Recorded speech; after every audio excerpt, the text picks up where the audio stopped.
A small, quiet town in Missouri. A devoted mother caring for her chronically ill daughter. A story of love, sacrifice, and survival. Or so it seemed. But behind closed doors, beneath the layers of sympathy and kindness, there was a dark secret waiting to be uncovered.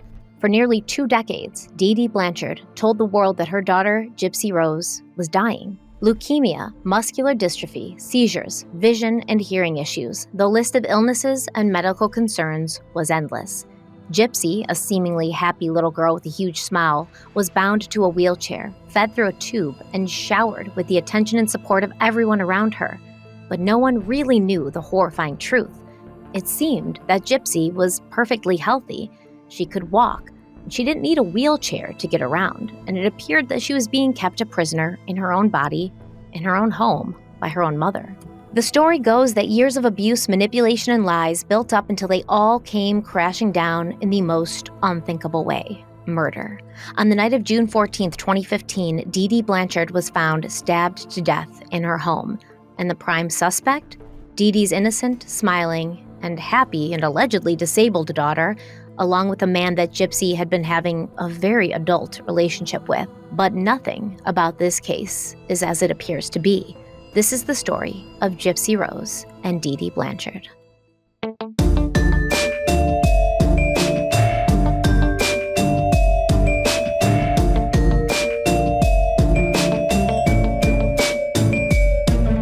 Okay, hello everybody. Welcome back to Crime Weekly. I'm Stephanie Harlow. And I'm Derek Levasseur. Okay, wow. So we're diving into Dee Dee Blanchard, Gypsy Rose Blanchard, and... Yeah, this is by popular demand. Everyone, we did the Crime Weekly News episode. We planned on doing a one and done. And then, as I was just saying, on this week's episode of CWN, we started seeing all these comments. And I didn't know all the specifics of the case. I didn't know either, dude. You and I made a comment where I said it to you. I said, are we working off the assumption that this was a Munchhausen-by-proxy? And you said, yeah, of course. It wasn't even the assumption. That's what everybody says. Right. And then we got a lot of comments where like, you guys don't know. You haven't looked at the latest updates. Yeah, some of them were rude comments, by the way, like, do your research. And it's like, what else is new? What else is new? This new information and the way that these things are sort of tumbling down around Gypsy right now, it's not super well known. It's not in the mainstream media at all. And trust me, I know, because I've checked. You got to dig deep and you got to go to a few different places to even find any sort of mention about this. But when you do, you start to see, yeah, there could be another side to this story that has not been presented, that we do not know about, and that needs to be talked about, which is right. What we're going to do today. We're really going to start from the beginning. Some of you already have, feelings about Dee Dee Blanchard. That's okay. All I ask is that you step back and start from the beginning with us, and we judge her based on what we uncover throughout the series. And then at the end, we'll come to a conclusion, and you will as well. And whatever opinion you have is yours to have, and at least it will be fully informed as far as what your opinion is. You'll be able to back it up with whatever substance you've taken from the series. Yeah, and I will also say, because I was thinking about this last night when I was in the shower, every time I'm finished with a new Crime Weekly script, and it's like the night before we film, I'm thinking about the script. I'm like thinking, did I miss anything? Is there anything I wanted to add? And I'm thinking about the way that this is going to be structured, this series, because it's a deep dive. So there's going to be multiple episodes on the same case. How am I going to structure this in a way where people aren't kind of getting upset? And what I want to do is tell you all, this is very complicated. This is very nuanced. It's not going to be your typical linear, I'm telling you everything that happened in that moment kind of thing, because for so long there was a set narrative. And so much of the reporting out there follows that set narrative.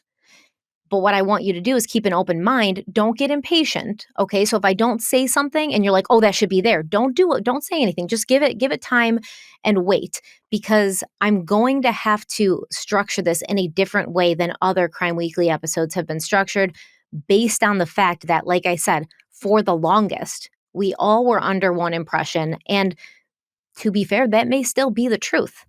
That's what we're here to figure out. But give it time and let the series run before you're in the comments like, oh, you missed this. Oh, you forgot this. I'm going to get it all in there, I hope. I'm going to try, but it's going to have to be structured in a slightly different way. And if you just bear with us and ride it out, you will see. And then we can all talk about it at the Talk end and about it, figure yeah. out, because listen, I'm going to tell you, like, forever I supported Gypsy Rose. I was Yeah. who wouldn't, right? Like the way that it was all posed, and there's been multiple documentaries, multiple docuseries, the way it was posed, and just her in general is this very innocent, naive girl. You know, you have a certain picture of who she is and you feel angry about what happened to her as a child. But things aren't always as straightforward. Things aren't always as black and white. And that's, I think, what we're going to sort of explore with this series. A big question that we had from some people in the comments when we started mentioning we were going to do this, do you foresee a series where you're going to start from the beginning and you're going to take us up to the trial and then maybe a little sprinkle in some stuff that's happened recently? Because some people were concerned it was going to be more about the stuff that a lot of people know about. And I felt like I didn't want to answer that. You're the script writer, but do you see this being more about the crime and then the trial and then a little bit of the new stuff? What are you seeing here as far as your like creative direction? You're just going to have to trust me. I just got to trust you. You just got to Okay. take my hand and walk All this right. path with me, okay? All right. Hey, Jesus, take the wheel. I'm going along for the ride. You are going along. Everyone else is going along. You're just going to have Yeah. to put yourself in my capable hands. I will take care of Yes. you, and I promise that all will be revealed in time. And I know this is a shocker to everyone, but I don't know much about this case. It's basically me on every single. It's me on every single. I mean, I don't follow these. If I'm not working it, I'm not following it. Feels like a lot of us honestly don't, but I know the highlights. I know the highlights, and I know what I thought. I thought that she was a victim of Munchhausen-by-proxy. I thought that she worked with her boyfriend, but more so, it was the boyfriend who had some issues where she mentioned some things. He carried out the murder. I even got something wrong in CWN where I said she was found guilty. A lot of you were quick to correct me. That wasn't me just misspeaking. I thought she was found guilty. no, she took a plea deal. She took a deal. So this is why it's important to cover it. We're going to do it. I'm looking forward to getting into it. Well, I'm going to give a quick recap of what happened after Dee Dee Blanchard was found murdered, and then I want to talk about why this case has suddenly become far more muddled and confusing than it has ever been before. 48-year-old Dee Dee Blanchard's body was found in her Springfield, Missouri home after concerned neighbors contacted the police. They had become alarmed by a series of disturbing posts on a Facebook account that Dee Dee and her daughter, Gypsy Rose, shared. One of these posts read, quote, "That bitch is dead," end quote. So when police arrived at the grisly scene, they found Dee Dee lying face down in a pool of blood. She'd been stabbed multiple times. We did talk on Crime Weekly News about the crime scene Photos, pictures sort of resurfacing and people being shocked, you know. Wasn't the first time they'd you been know, out there, but it was the first time they started getting into the mainstream. Yes. People being shocked, people who had supported Gypsy being shocked. I don't know why you would be shocked. It's a murder. What did you think? It was pretty, like flowers were just falling around her. But yes, they were shocked because it was very bad. Initially, law enforcement was very concerned for the well-being of Dee Dee's daughter, Gypsy Rose, who was believed to be gravely ill and wheelchair-bound. Now, Gypsy's wheelchair was found at the home, but she was nowhere to be seen, and the police in the community feared that she'd been kidnapped or harmed. Now, the investigation quickly traced the suspicious Facebook post to Wisconsin, and there police found Gypsy Rose with her online boyfriend, Nicholas Godejohn. But to everyone's surprise, Gypsy was walking. She was fully mobile, and she appeared healthier than anyone had believed she could be. Now, this revelation stunned the authorities and the public alike. As Gypsy Rose and Nicholas Godejohn were questioned, the true nature of their relationship emerged, along with the alleged years of abuse inflicted on Gypsy at the hands of her mother. And this included, allegedly, unnecessary medical treatments, surgeries, and medications. Gypsy Rose told the police that she and Godejohn had conspired to kill her mother, and she claimed she believed it was the only way to escape Dee Dee's oppressive control and constant abuse. Basically, and Gypsy has said this, she was like, it was her or me. That's how Gypsy felt about that. Remember it. Now, both Gypsy Rose and Nicholas Godejohn were arrested for Dee Dee Blanchard's murder, with Gypsy facing charges of second-degree murder, while Godejohn, who had been the one to physically carry out the killing, he was charged with first-degree murder. Now, despite her obvious and admitted involvement in the crime, the pattern of Gypsy's life continued as she drew in an enormous amount of support and public sympathy because of the extreme abuse she had suffered for the majority of her young life. Can I stop it real quick right there? That's the first thing that's a little surprising to me, that you have two people admitting to conspiring together to commit a murder. And so in most cases, regardless of who's the one actually shooting the gun or using the knife, both are charged with the same crime because of the conspiracy to it. So the fact that she was charged with second degree and he was charged with first, there must have been something down the road as prosecutors were putting this case together where they started to believe that maybe Gypsy was more of an afterthought as opposed to the primary driver.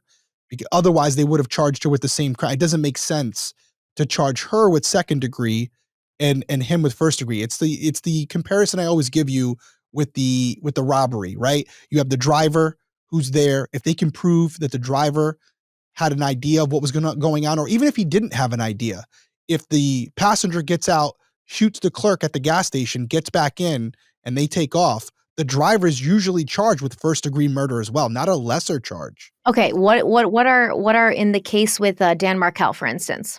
Okay, Dan What Markel. was Charlie Adelson charged with? What are they going after Donna Adelson for, right? They're going after them for second degree murder. Yeah, no, aren't they going with them for first degree murder? I believe so. Yeah, they're going after them for first degree murder, and they Charlie didn't. Adelson Yes, and was they didn't. charged, and That's right. they just hired the guys, okay? Yeah, So so that's my point. Why is Gypsy Rose, first question, which is a great one, why is she getting seemingly preferential treatment? Why does she seem to be sort of exempt, especially considering it's her mother? She's the one that orchestrated it, right? She had to let him in and tell him where to go and all of that. Like, without Gypsy, this would not have been possible. Without Gypsy, this never would have happened because Nicholas Godejohn and Dee Dee Blanchard would have never run into each other. These are important things to consider, especially considering the fact that no matter how Gypsy looked, talked, or behaved, when she was arrested for the murder of her mother, she was a grown-ass adult person. I do want to say one thing as far as my responses as well. I know when we talk about this case, there's a lot of sensitivity surrounding a victim of Munchausen-by-proxy and what they've gone through. Completely understand that. I just so you have context. I'm operating from a place of not knowing that stuff. I'm going along with this case as Stephanie's telling it, not knowing the complexity behind it yet. So he's saying if you hear something that you don't like, you I'm should not trying to blame be me. insensitive. You should blame me because he's just along for the ride. No, that's not. I'm not saying that. I'm just saying roll with us on this one. It'll come into the final opinion, your final perspective on it. But as of right now, just looking at the facts as they unravel, this is where we're at. We don't know the why yet. She's saying to the police officers, "I was a victim of this, this, and this. This is why we did it." But that hasn't been quote unquote investigated at this point in this narrative, which is what I'm operating under. I just want to qualify that. We are going to, down the line, look at a little of the footage of Gypsy Rose's interrogation with the police. And Okay, cool. what I find to be, and listen, this girl has really never sat right with me. I'm going to be honest with you. But as an empathetic human being, you're like, well, of course there's something off about her, like what she endured, what she went through. But when she was first arrested and the police sit her down and they're like, your mother's dead, she's like, what? What do you mean? Like, she acts completely shocked. And the guy's like, the police officer's like, listen, don't get yourself deep with starting to lie to me and all this. Like, enough. And she's like, I've been lying to you this whole time. But she tries to act surprised. And she's a good actress. You can literally not tell the difference between when she's lying and telling the truth. And she has admitted herself multiple times in multiple interviews and multiple documentaries, I'm a very good liar. My mother raised me to lie and manipulate. That's fair. That's fair. In fact, I think it was the Gypsy Rose Prison Confessions docu-series, which I have watched on Hulu, but I don't know the network it was on originally. She says she's going before the parole board, right? And she's like, listen, I'm really nervous about this because in my history, in my experience, I would be in front of somebody and I would just tell them whatever they wanted to hear to get whatever I wanted. And so now I am going to go in front of the parole board and I don't want to do that. You know, I think I can learn to be honest, she's saying. She's saying this like within days of the parole board hearing her case. So is she self-aware, or is that like a huge level of self-awareness, or is this a level of not really having a ton of self-awareness that you're saying this out loud and it seems to be something that's just acceptable to you? Yeah. No, well, that's where we are. That's why we're doing this. Well, either way, second-degree murder, first-degree murder. I didn't want to skate over that because that to me, there might be an explanation for it, but that's the first thing that stands out to me. So in 2016, Gypsy accepted a plea deal. She was sentenced to 10 years in prison because apparently the court and the public recognized that she was the victim of long-term abuse, but her sentence was still seen as relatively lenient given the circumstances. 10 years. And she's not going to serve all of that, by the way, but 10 years, that is very lenient considering, right? So her boyfriend, Nicholas Godejohn, I hate calling him her boyfriend because I honestly think he was a pawn and a patsy from day one, but Nicholas Godejohn, who is on the spectrum. He is a person with autism. He has a history of mental illness. He is very easily influenced. He did not receive the same consideration. And in 2018, he was convicted of first-degree murder and sentenced to life in prison without the possibility of parole. So you have two people here who both allegedly have some things in their past that make them more susceptible to being influenced or maybe to make the wrong decision. And yet Nicholas Godejohn gets the book thrown at him. He got hammered. Yeah, he did. He got hammered. Are you going to get into the more specifics about the details of this plea deal? Because I don't understand why she was. Yes, not today, but not yes. today. But we're gonna have because that's interesting. There must have been something in there where, in exchange for that deal, she implicated Nicholas Godejohn. Had to be where she went from being not only an offender but to the key witness to get Nicholas what he ended up with. We'll talk about that. We will. We'll get there. All right, we're going to take a quick break and we'll be right back.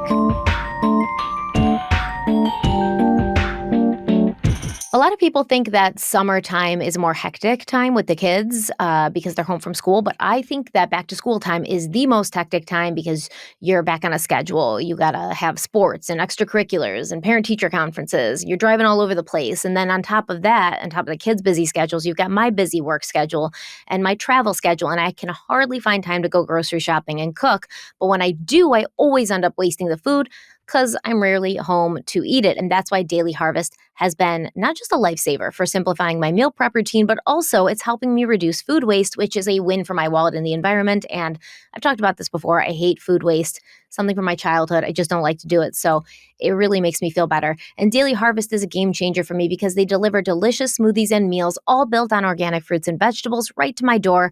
And they can be stored in my freezer until I'm ready to use them. So I can get yummy meals, smoothies, and snacks that are ready in minutes without the trouble of shopping, prepping, or cleaning up. And when it comes to variety, Daily Harvest is always keeping it exciting. I've talked about the smoothies before. I love them. I love you can personalize them. So I love Daily Harvest. They've got the smoothies, they've got flatbreads, they've got risottos, they've got stuff for every single meal of the day, breakfast, lunch, dinner, snacks. You'll never go without, and you'll always feel better when you eat the food from Daily Harvest. And Derek's going to tell you how you can check them out for yourself. Yeah, I love Daily Harvest. They've been with us almost since day one. Smoothies, flatbreads, it all tastes great. You're not going to regret it. No matter how hectic the calendar, stay fueled with Daily Harvest. Go to dailyharvest.com/crimeweekly to get 15% off your first box of $100 or more. That's dailyharvest.com/crimeweekly. One more time, dailyharvest.com/crimeweekly. So for the longest time, the narrative was the same. Gypsy Rose was an unwilling victim of medical and emotional abuse at the hands of her mother. Dee Dee Blanchard was a woman who desperately wanted attention and intentionally made her daughter sick in order to get it. Although most people were disturbed by the actions Gypsy had chosen to take in order to escape, many of them felt that they at least could understand it. And maybe they could sort of rationalize that she at least felt she had no choice. Like, obviously, if you are able to let your boyfriend into the house while your mother doesn't realize you're doing that, you had every opportunity to grab a suitcase and walk out of the house and not come back, right? But that is not what Gypsy chose to do, similar to the Menendez brothers. And according to the Menendez brothers, It is so funny you mentioned that. It's literally what was running through my mind. Yeah. According to the Menendez brothers, they said they were afraid their father was going to track them down. He was going to find them. Right. The thing is, in Dee Dee Blanchard's case, this woman was very ill at the time of her death. Diabetes. She was just very, very sick. So sick, she was unable to even fight back when she was being attacked and murdered.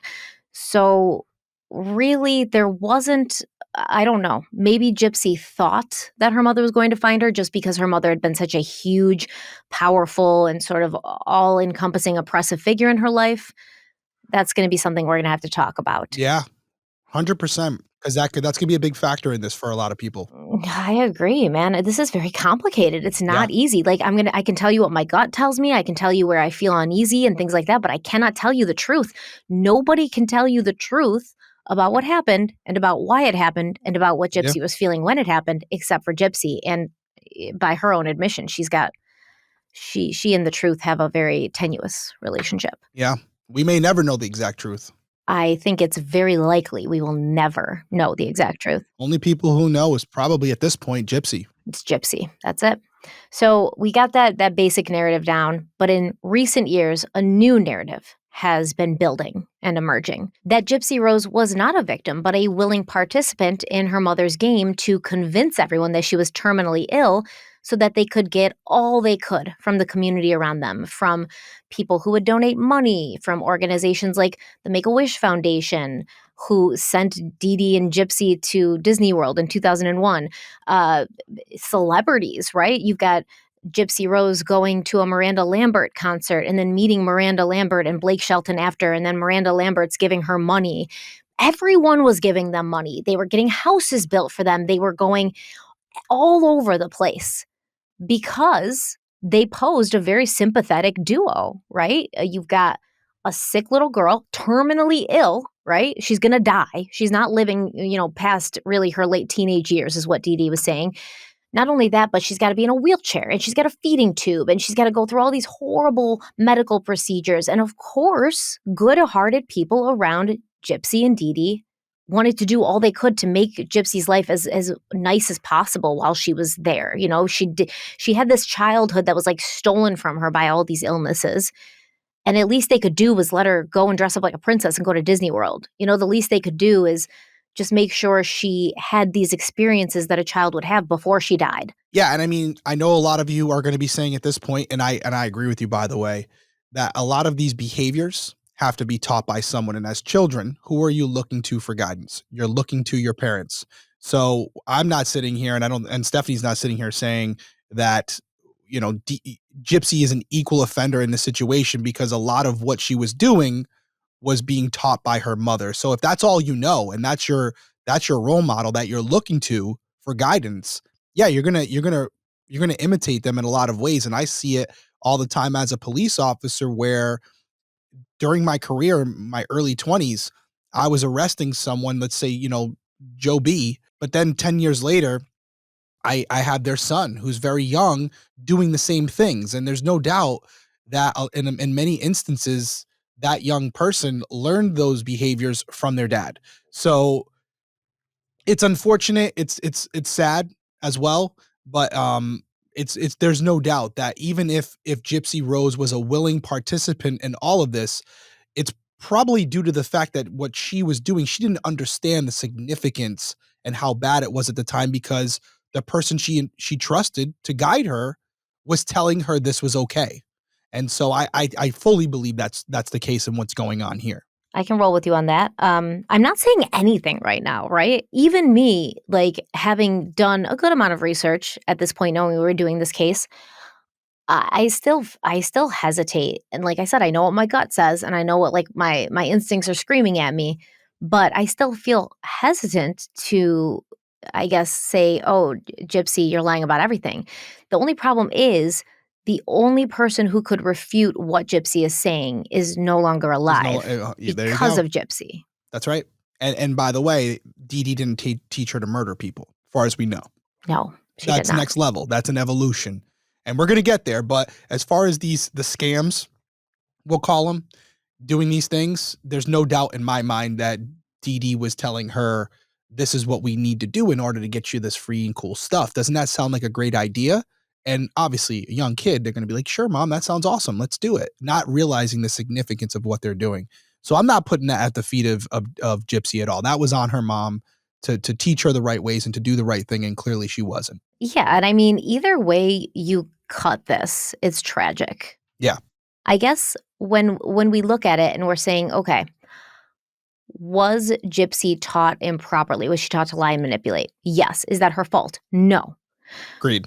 What if all of these medical procedures she got, what if they were necessary? What if it wasn't medical fraud? What if her mother wasn't subjecting her to unnecessary medical testing and medical procedures? And these were actually things that Gypsy needed, which is why possibly not one single doctor involved in this has been charged or really even gotten into any trouble. Nobody's lost their license. Nobody's been charged. That always was weird to me because you never really heard from the doctors all that much. And you were like, how, like, you get it. A mother with Munchhausen-by-proxy brings their child in, and she says they need this, and that. But as the doctor, you'd be running tests and you wouldn't be technically prescribing medication or ordering operations and surgeries for conditions that this child did not have. And Yeah. that never made sense to me. Yeah, I mean, look at Maya Kowalski with that case where the mom was saying this, this, and this, but when it got to the hospital said no, no, no. So that's the thing. Like, if Gypsy wasn't being tortured medically, and these were just genuinely things that she needed to have done, and she was in on it with her mom, where it's like, okay, yeah, we're going to do this, and we're going to do that, and we're going to go to Disney World because you're sick. And that's all she knew was to lie and manipulate and get things that she wanted and get her way. But then she kills her mother, right? So there's that whole like escalation. You go from being kind of like maybe a mini con artist because that's what you're taught and that's all you know. Why did you kill your mother if you weren't being tortured medically and these were just possibly things that you actually really needed, right? Yeah. That's the question there. So it's because of Gypsy's alleged conditions or real conditions, right? We're going to talk about that. Dee Dee and her daughter received various forms of financial support, donations, and free services, including collecting disability benefits and social security checks on behalf of Gypsy. And that is the question we're going to be focusing on throughout the series. Was Gypsy Rose a victim of Munchausen-by-proxy, or was she a co-conspirator in a financial scheme in a plot to live off the kindness of others? And I do want to state that Beatrice Yorkie, she's an expert on Munchausen-by-proxy, she herself said, quote, "As far as we know, Gypsy Blanchard is the only documented case of a victim of Munchausen syndrome by proxy who has killed their perpetrator to get out." End quote. Now, Yorkie tells us in this docuseries, and I think it was the Gypsy Rose confession one, she's like, well, that should tell you how horrible it was, how horrible what was happening to Gypsy, how extreme it was for her to think that that was the only thing she could do. That should tell you, because this is the only case where a victim of Munchausen by proxy kills their offender.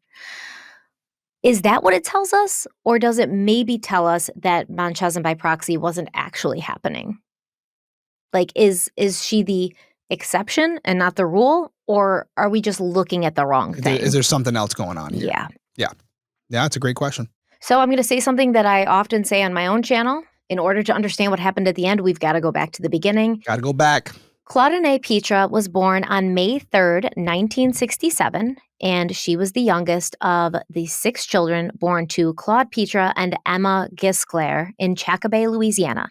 Now, Chacobay is in Laforque Parish. It's a small town located in southern Louisiana, close to the Gulf of Mexico, and it's known for its Cajun culture, and it's surrounded by wetlands, bayous, and marshes.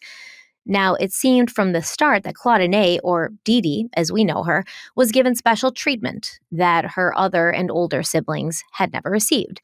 So Dee Dee seemed to have just a different way of handling her parents, or a different way that she was handled by her parents. She was the youngest. She was the baby. She sort of got treated like a princess. She was allowed to participate in beauty pageants. None of the other kids did that. She was the only child allowed to sleep in bed with her parents, and she was basically given whatever she wanted, from elaborate birthday parties to having her college paid for, getting a car handed to her.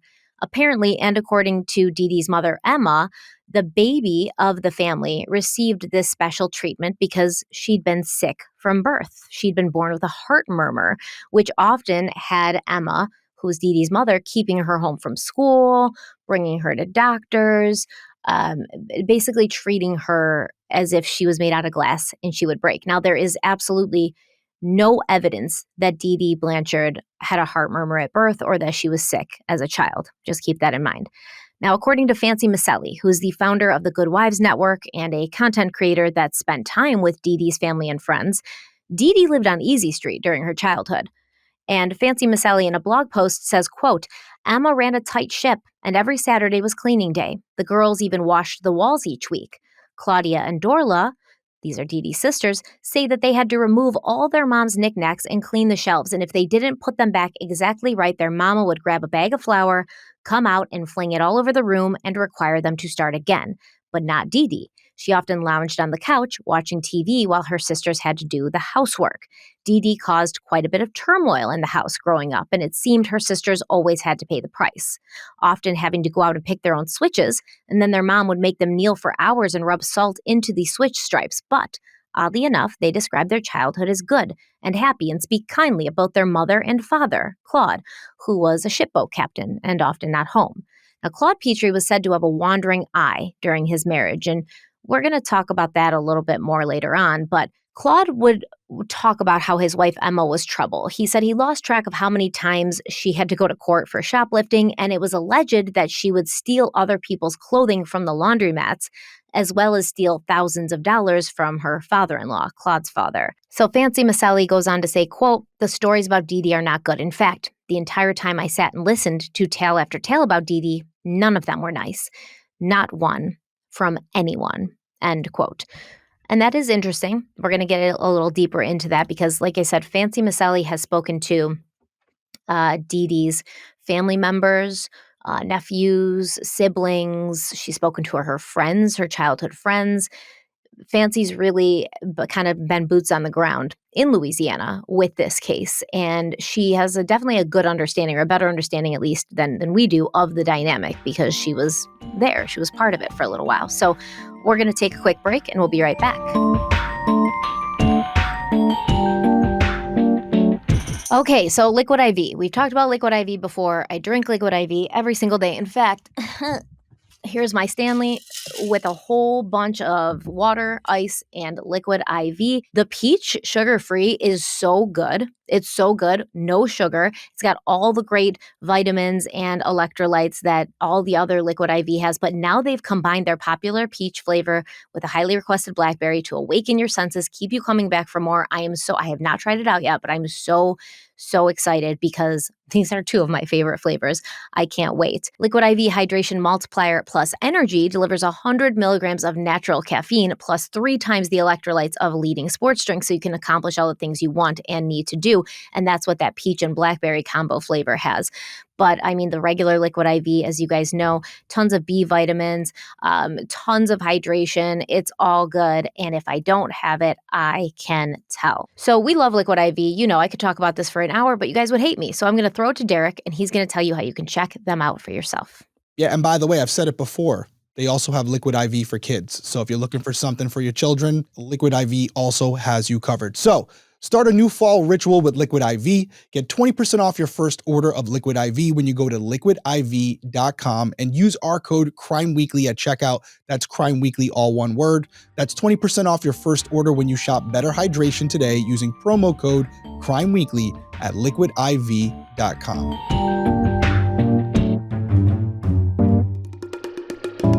About Dee Dee, Fancy spoke to 2 women. Their names were Suzette and Titiana, and they were 2 of Dee Dee's closest friends. The 3 women had met in junior high, and from there, they became inseparable. They referred to themselves as the 3 Musketeers. But even Suzette and Titiana didn't have many nice things to say about Dee Dee. They described her as a mean girl who was obsessed with celebrities to the point where she created delusions and fantasies about being connected to them in some way. In high school, Dee Dee told her friends that she had started a mail correspondence with Jackie Blades, the lead singer of Night Ranger. Suzette said, quote, she would tell us that she was in a relationship with the singer of Night Ranger, and they were like pen pals, but more than pen pals, because she would show us letters that he wrote to her and pictures he would send her, and it got more than pen pals from what she told us, end quote. Now, after high school, the 3 friends started going to concerts together, and they would always end up meeting the band members, getting their autographs and taking pictures with them because Dee Dee was so focused on being more than just an audience member, more than a fan. Like, she needed to be up close and personal with these people.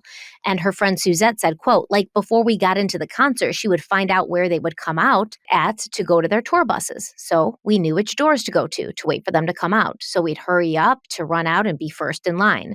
We would hurry up and go meet them at the door. And we went for that concert. We waited, we waited, we waited, and we waited. And then when they did come out, she told me to make sure you got a good picture. Make sure it's a good one. She said, you better get me a good picture. Like, okay, I'll try the best I can.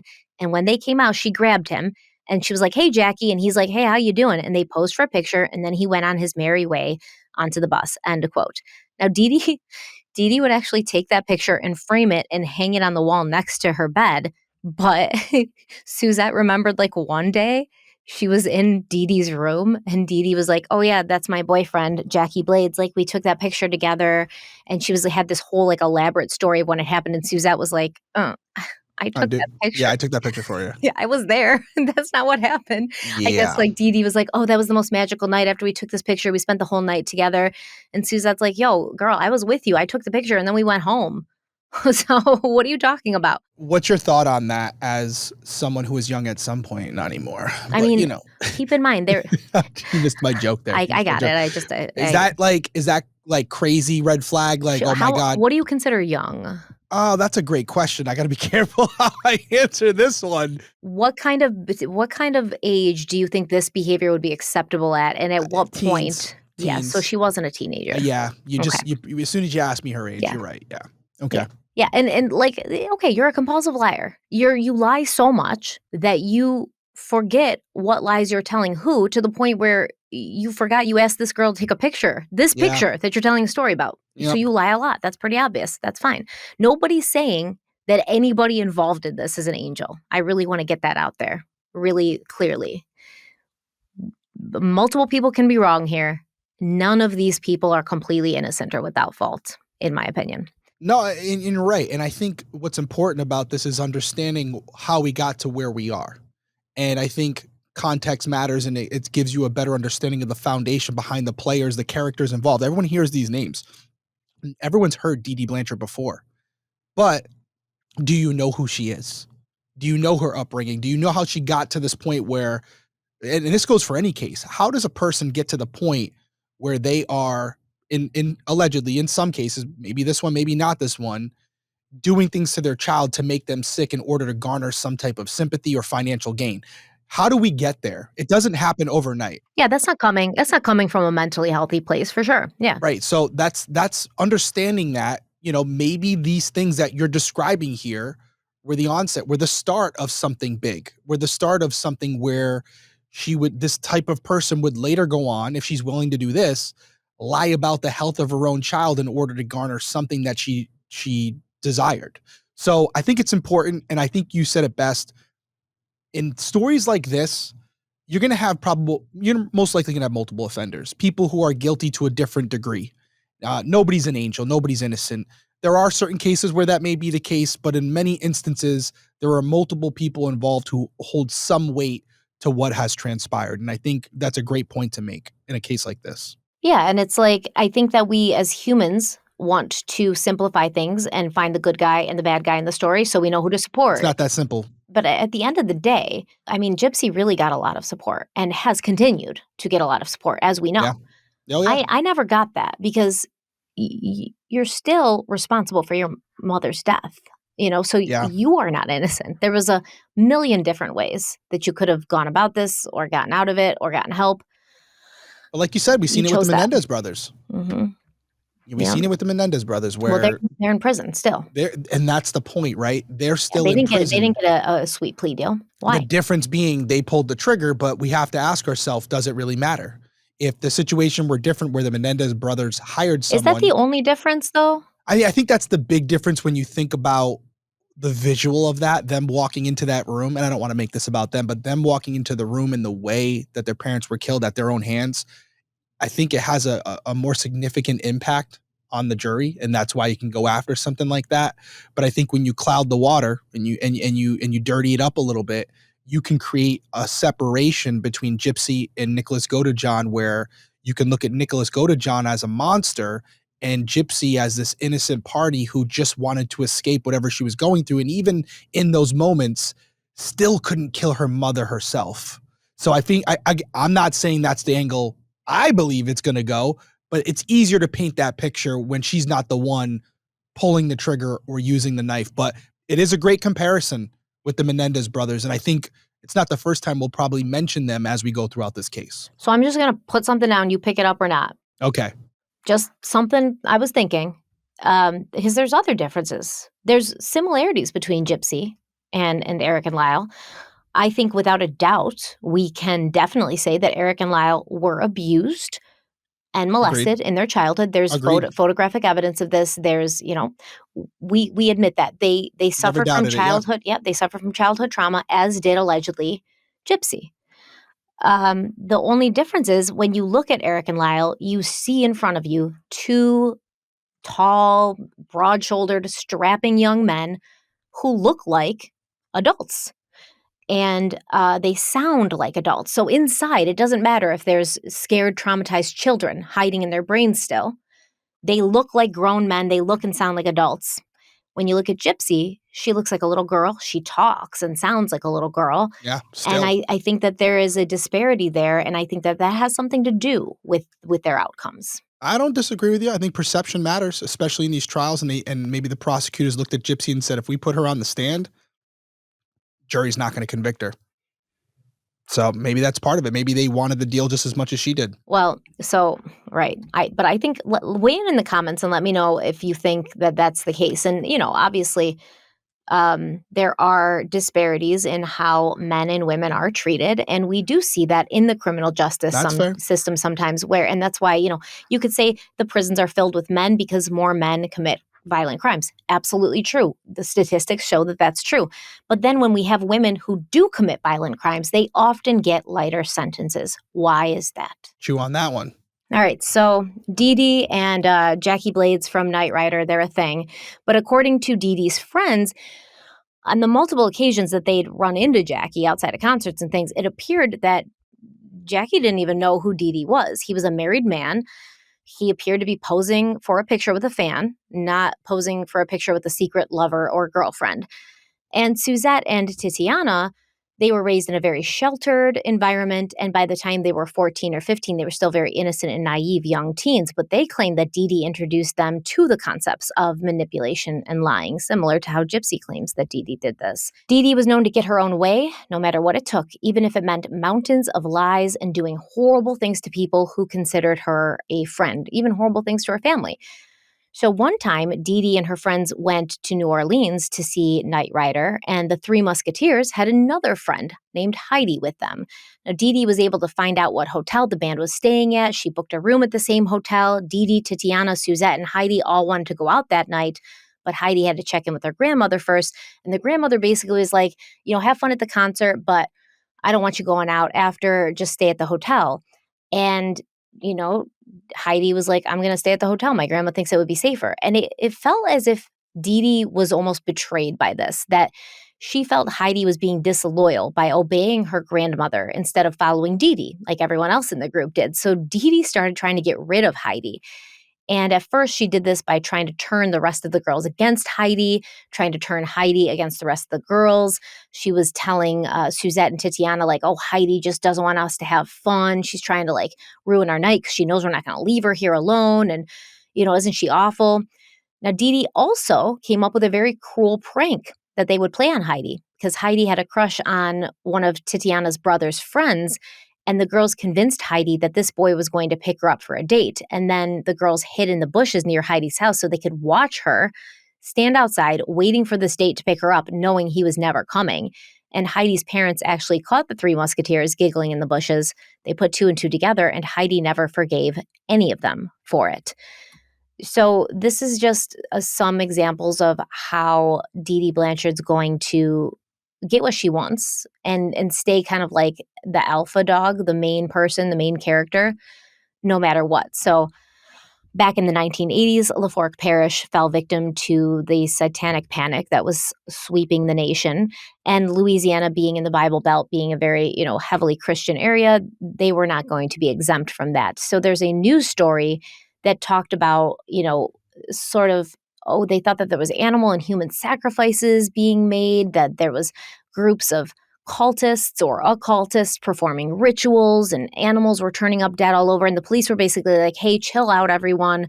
It doesn't appear that this is really what's happening. Like, there's definitely not any cult murders going on. Maybe there's a few dead animals turning up, but everybody just relax, right?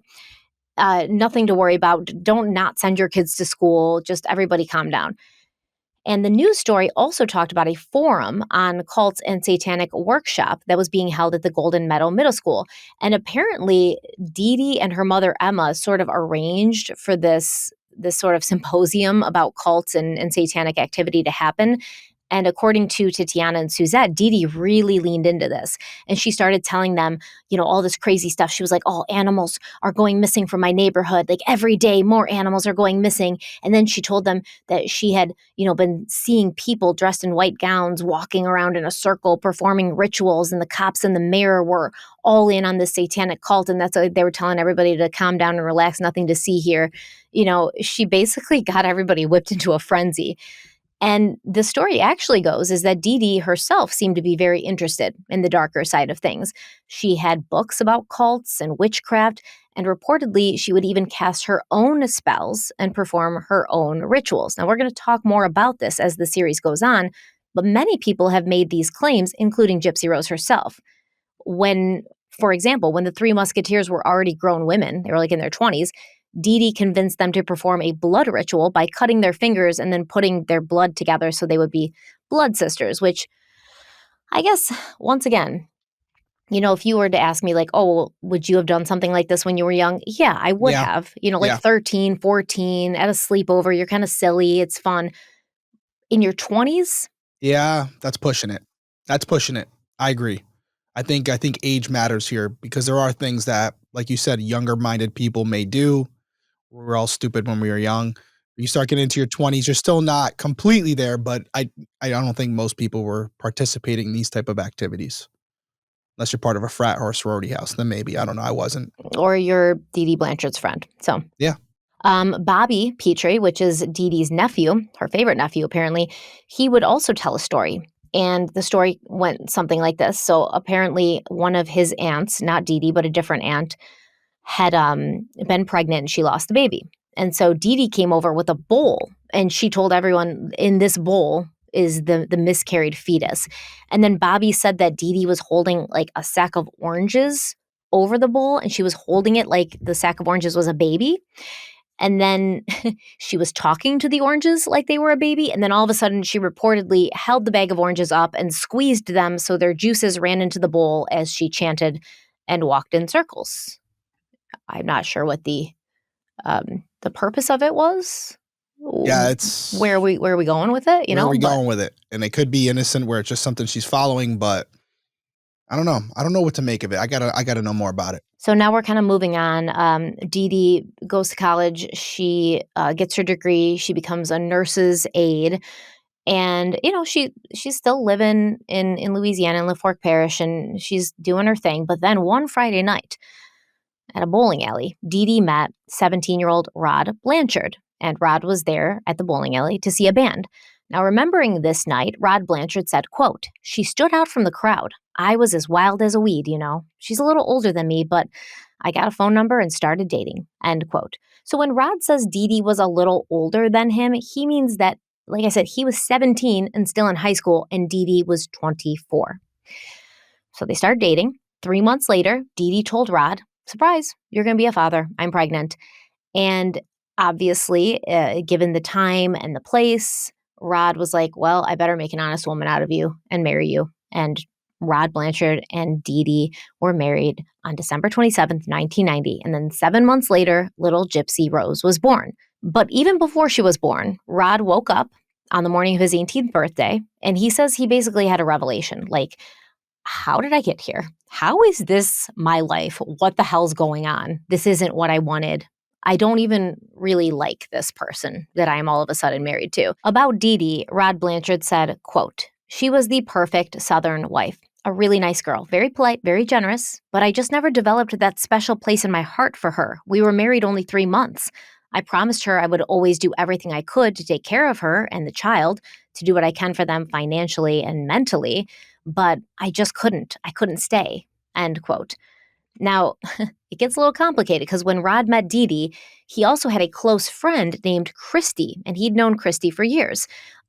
He'd actually had a little crush on her during high school. And Christy said that when she first met Dee Dee, Dee Dee seemed really nice and didn't seem bothered that her boyfriend had such a close female friend, but then things turned. Christy said, quote, "Next thing I was getting a call from Rod saying he was to be a father, that Dee Dee was pregnant, and they were getting married only after a short time of them dating. I was not happy with that situation because I knew he didn't really love her. I refused to go to the wedding due to that fact, that it was for all the wrong reasons." End quote. So if Christy felt then that Rod didn't love Dee Dee, this was certainly confirmed for her on the night of Rod and Dee Dee's wedding, because the wedding party, along with friends and family of the bride and groom, all gathered at a local bar after the ceremony. And although Christy had not attended the wedding, she and her friends ended up being at the same bar as well. I'm sure not by accident, let's be honest. No. It's also a small community, probably like 1 or 2 bars you can go to. Yeah, but she picked that one. So at some point during the night, Rod, still dressed in his tux, he pulled Christy outside to talk to her, right? And he's like, I care about you. He tries to kiss her. And apparently Christy was like, "No, dude, you made your choice, man. You made your bed. You picked your wife.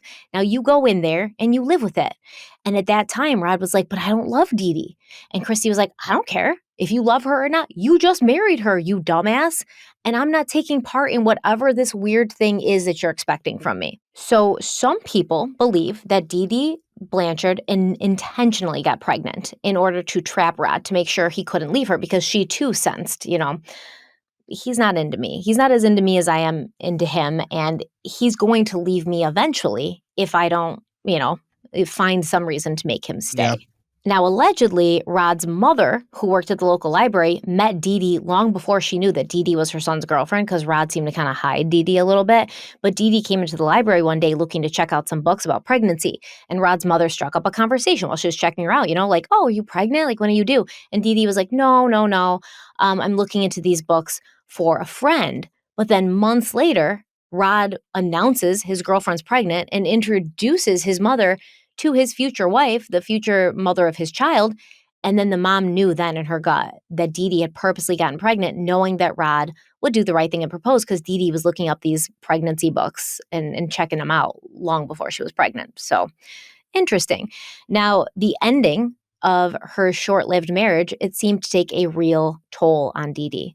Rod said that when he told her, like, he couldn't do this, Dee Dee took their framed marriage license off the wall and just shattered it on the ground. And Gypsy Rose said, quote, "I know that the most devastating failure to her," meaning her mother Dee Dee, "was losing my father. My mother blamed me for them getting a divorce because I wasn't the son that he wanted. I'm thinking in my mind, how are you blaming me for something that happened before I was born?" End quote. Good point. Good point, Gypsy. Let's take a quick break and we'll be right back.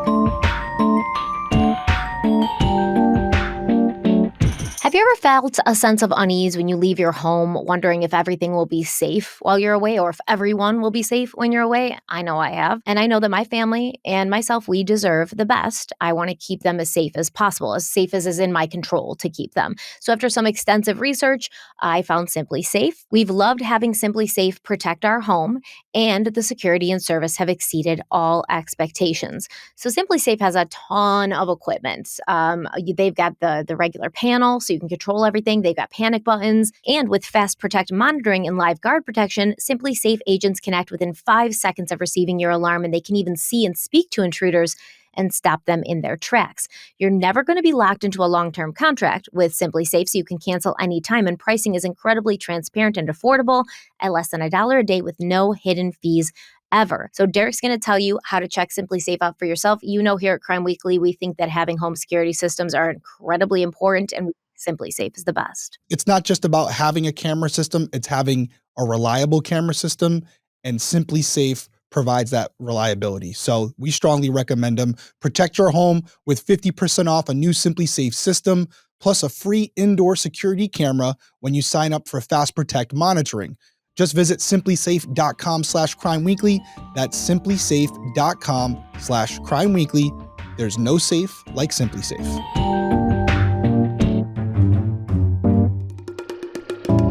All right, we're back. And that whole section is interesting. Obviously, at this point, Dee Dee Blanchard is 24, 25 years old, right? And we now have Gypsy Rose in the picture. And you're starting to see a little bit behind the curtain, maybe, about Dee Dee. We don't know for certain whether or not she had Gypsy to keep Rod. We don't know that. So it's speculative at best. Kind of fast to get pregnant, though, right? Like, It is fast, but listen. I know it happens. It happens. It happens. My mom, love you to death, Mom. My mom had me when she was 18. My brother when she was 19. And then my sister a couple years later, and my dad was not in the picture after that. And I can tell you, me and my mom, she's my best friend, it wasn't always planned. And I love my mom. She's a saint. And in my mind, she still has never had sex. But, she popped out some kids pretty early there. Yeah.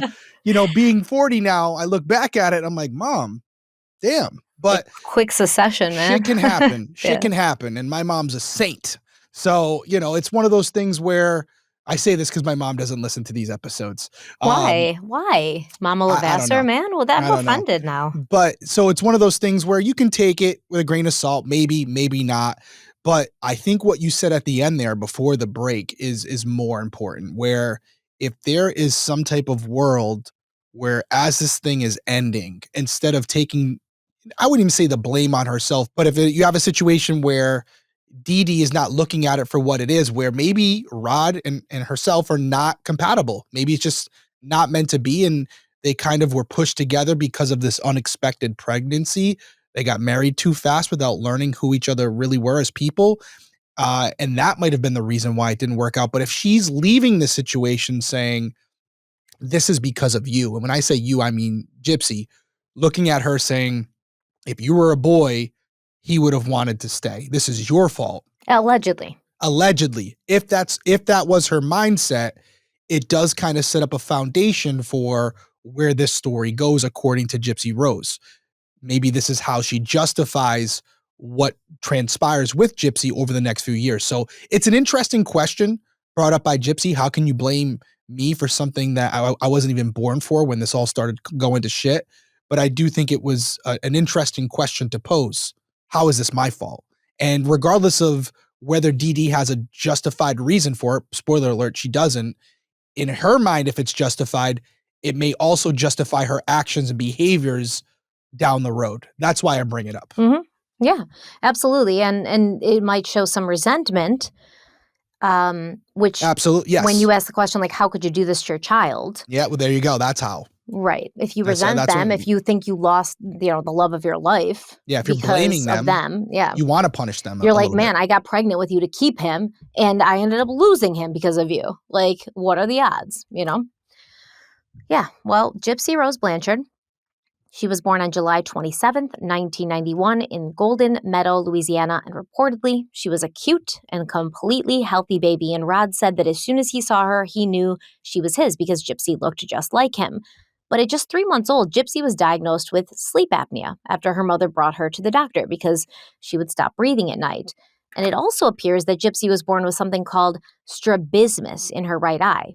Also known as hypertropia or crossed eyes, strabismus is a misalignment of the eyes which causes one eye to deviate inward towards the nose or outward while the other remains focused.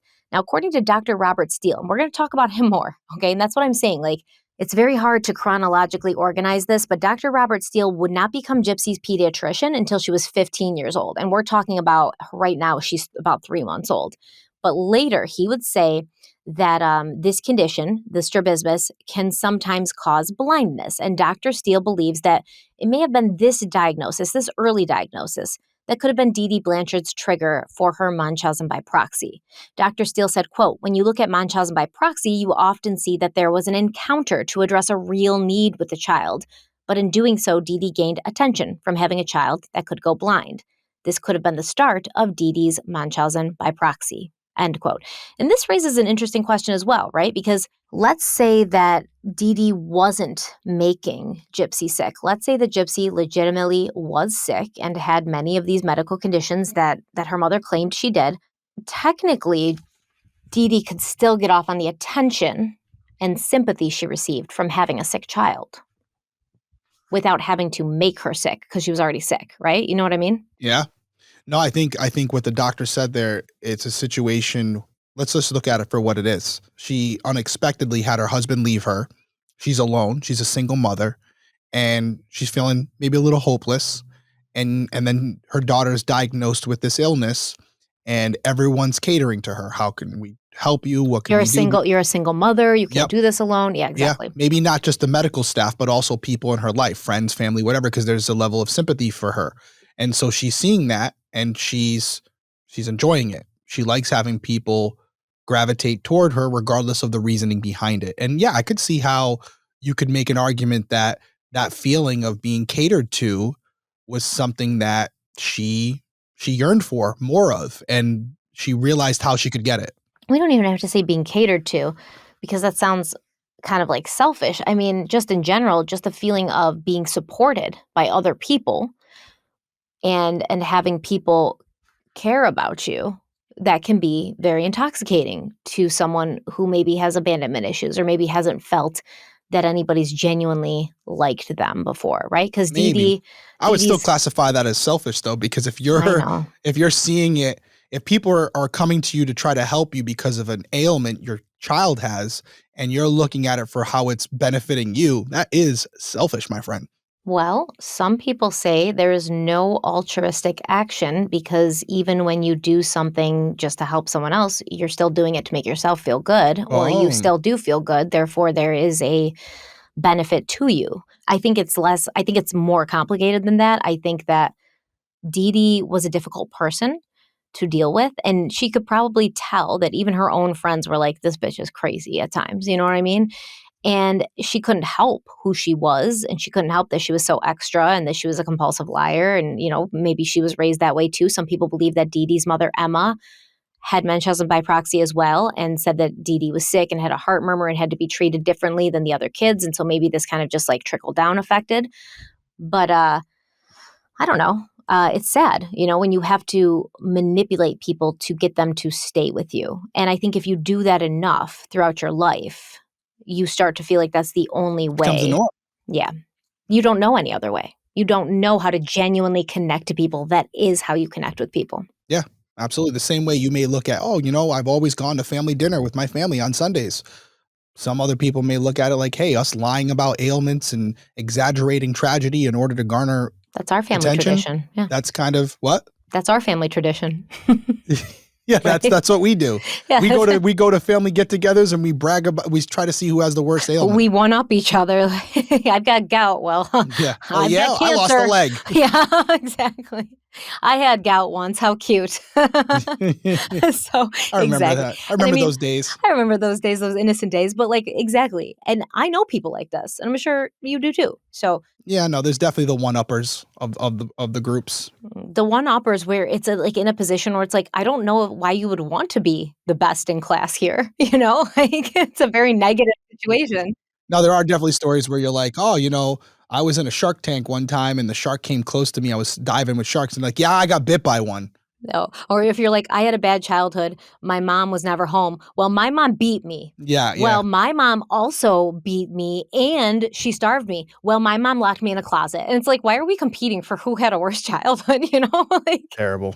It's not good. Terrible because it's somewhat It's true. rumination. Yeah, it's not great. But, after this sort of sleep apnea thing and the strabismus thing, from there, it kind of snowballed. And Dee Dee was suddenly telling everyone about new and rare medical conditions her daughter was allegedly being diagnosed with: asthma, vision and hearing issues, seizures, muscular dystrophy, even cancer. And Gypsy's father, Rod, was getting all of this information secondhand because after the divorce, Dee Dee and Gypsy had moved back in with Dee Dee's parents, Claude and Emma. And although Rod tried to be as present in his daughter's life as he could be, he was also working on a ship, so he'd be gone for months at a time. Now, he still paid child support. He visited with Gypsy whenever he was in Louisiana. He sent gifts for Christmas and birthdays. But Dee Dee didn't make it easy for him. She didn't even really seem to want Rod to be alone with his daughter.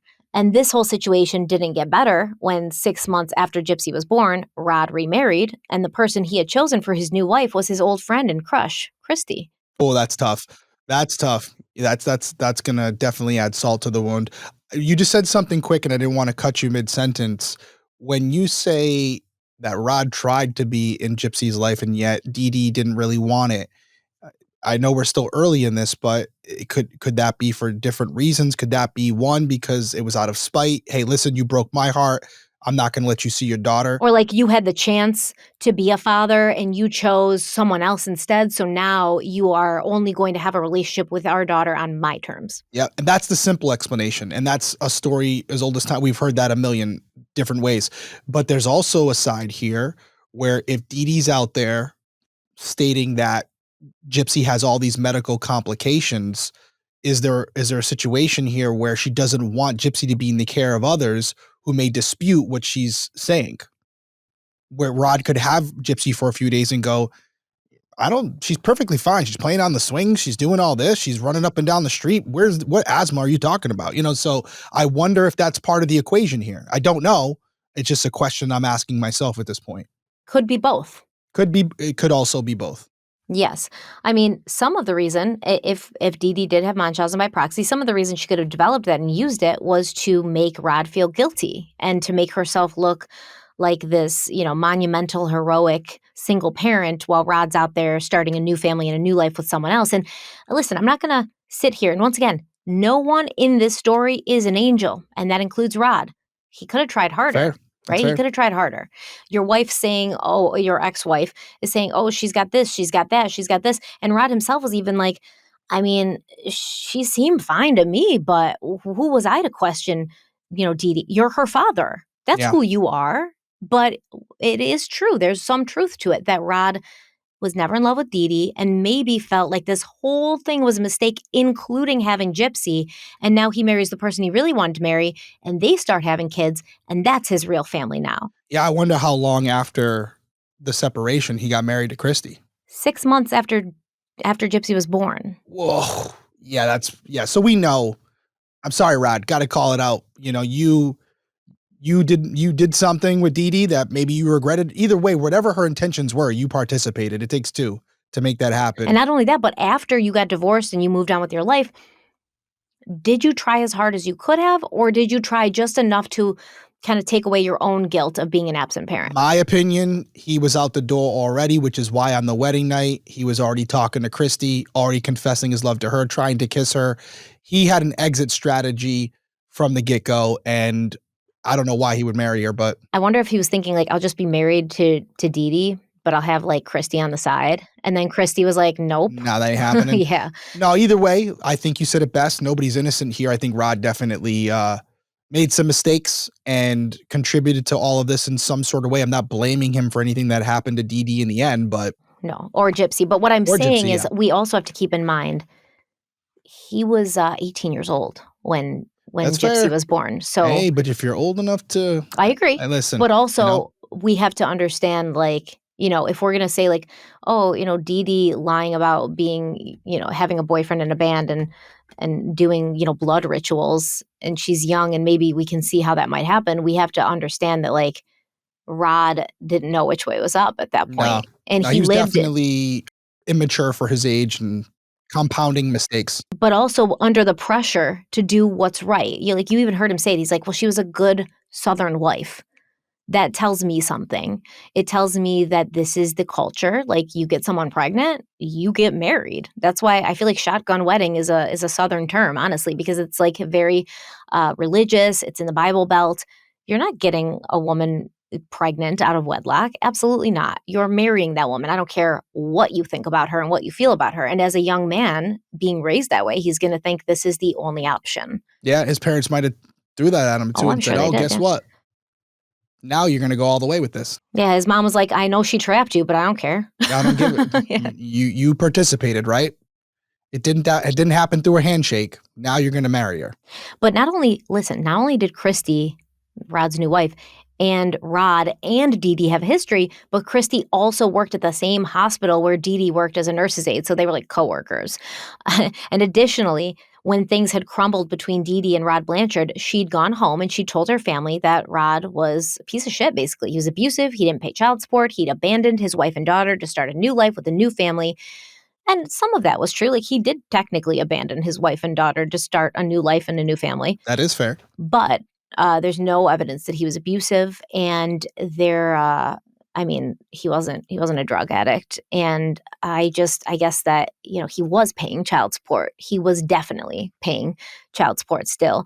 And when Gypsy was older, Dee Dee would be like, your dad's a piece of shit. Like, he never paid child support. And then Gypsy found out that Rod was, in fact, always paying child support, sending letters, sending gifts, sending money, things that her mother didn't tell her about, allegedly. Mm-hmm. Yeah, trying to paint a certain narrative. And as Gypsy grew older, she claims that her mother filled her head with negativity and lies about her father, Rod, and about his wife, Christy Blanchard.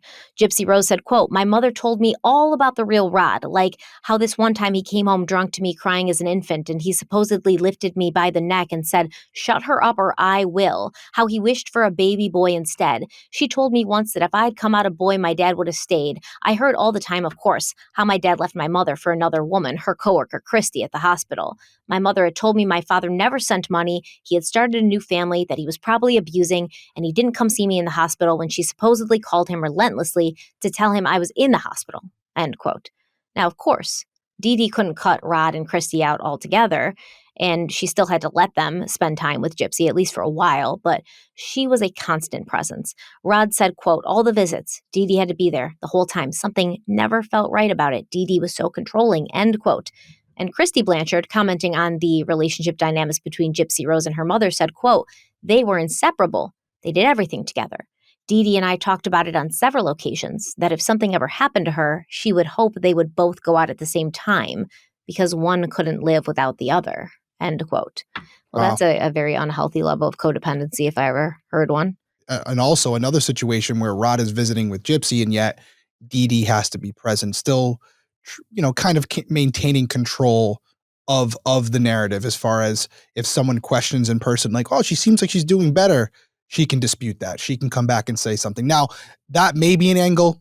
I don't have anything here that says that Dee Dee's no longer with us, but it does make you wonder, based on the allegations against her down the road, if that could have been part of her motive for wanting to be present, or was it a situation with this quote, like you're saying, where she was just so close to Gypsy, that's all she had. That's who she didn't want Rod to take that away from her, so she wanted to be present to avoid potentially losing that connection with her daughter. I don't know.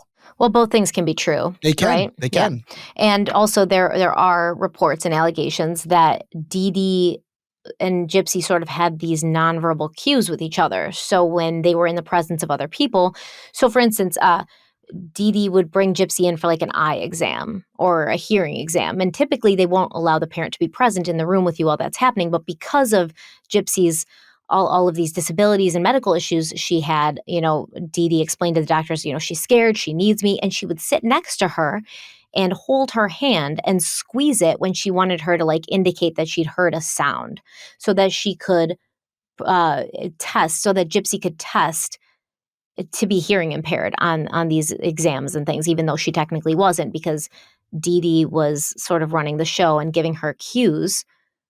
Okay, that's a sound there, but you didn't hear it, Yeah, absolutely. So yeah, all of those things, they can be just completely codependent, and they need each other, but she also wants to maintain control of the narrative and control of Gypsy. That could be true. We're going to take our last break, and we'll be right back. So everybody who maybe follows me on social media knows I have several dogs. I have 4 dogs. I love them all. Shout out Doc, Belle, Rosie, and Alfie, our newest addition.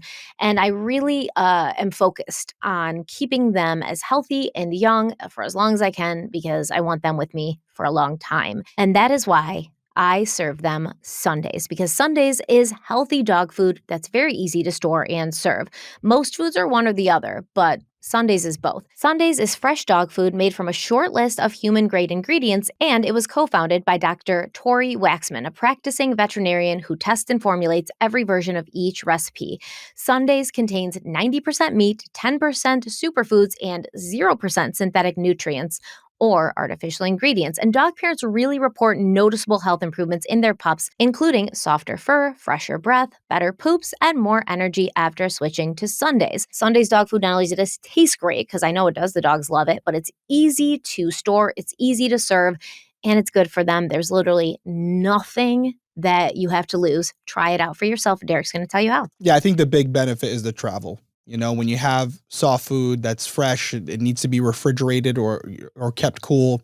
That can be difficult. This, you completely avoid that problem. So I think that's where you get a big advantage as far as the food's concerned. Plus, the dogs seem to love it. I know Vinny loves it. We think your dogs will love it. And right now you can get 40% off your first order of Sundays. All you have to do is go to sundaysfordogs.com/crimeweekly and use our code CRIMEWEEKLY at checkout. Again, that's CRIMEWEEKLY, all one word. One more time, sundaysfordogs.com/crimeweekly, code CRIMEWEEKLY. So we're going to talk about IQ Bar, and if you don't know, now you know. I love IQ Bar. I love their protein bars. They're delicious. They refuel, they nourish, satisfy my hunger with no sugar crash. They're good for you. I like the texture. I'm a big texture person. If the texture's weird, it doesn't matter how good it tastes, but the IQ Bar has a great texture and a great taste. Yeah, that's a downfall of protein bars, right?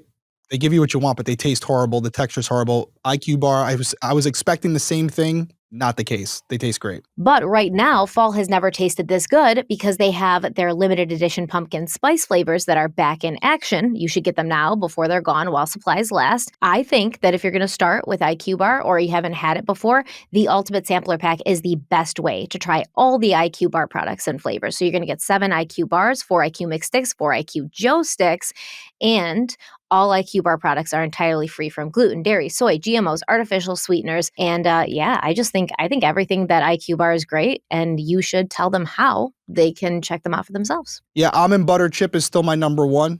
You will get that in the sampler pack, but that's my favorite if you're looking for the go-to for me. And right now, IQ Bar is offering our special podcast listeners and viewers 20% off all IQ Bar products, plus get free shipping. To get your 20% off, just text weekly to 64,000. Again, text weekly to 64,000. That's weekly to 64,000. Message and data rates may apply. See terms for details.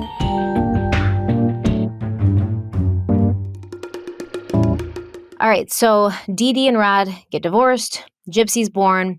Dee Dee and Gypsy go back to live with Dee Dee's parents, Claude and Emma.